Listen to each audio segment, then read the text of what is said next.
Want to win money in DFS, you need to be able to find the best play per dollar. And here at the Bayou Bingo Fantasy Network, we're trying to give you the best bang for your buck type of players. The first player that we want to target is someone who's been struggling the last 2 weeks, but now has a prime matchup in Jordan Love at 5,800. The Broncos are giving up the 31st most DK points to opposing quarterbacks. The Broncos are a gold mine for fantasy players of all positions.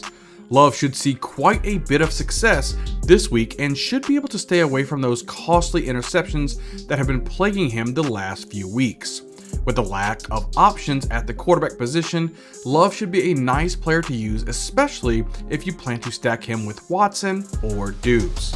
The next player that we want to target is a wide receiver who is starting to develop solid chemistry with his trash can of a quarterback in Drake London at 5,100. The Bucs are giving up the 24th most DK points to opposing wide receivers. Even through the stink of Ritter, Drake London is making the best of his opportunities. I have no clue how the Falcons are winning games with this quarterback, but they are, and a large part of that Falcons' success is due to Drake London. At 5,100 price tag, it's a very reasonable price tag for a wide receiver getting double-digit targets. Get Drake London in your lineups. Now we move on to someone who we can see things starting to click in Michael Mayer at 2,700. The Bears are giving up the 26th most DK points to opposing tight ends. As Mayer begins to be more involved in this offense, he has started to see opportunities increase.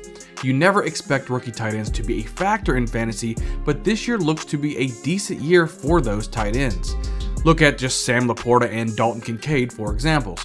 Now, Mayer is looking to join that group of rookies. They're just looking to make a jump into a reliable type of fantasy tight end kind of conversation. I could see Mayer doing that. You might want to pick him up this week and put him in your lineup.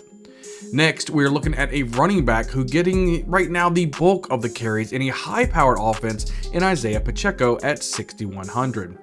The Chargers are giving up the 27th most DK points to opposing running backs. Pacheco has had 13 or more DK points in the last 4 weeks, and coming to town is a defense that really struggles against the run.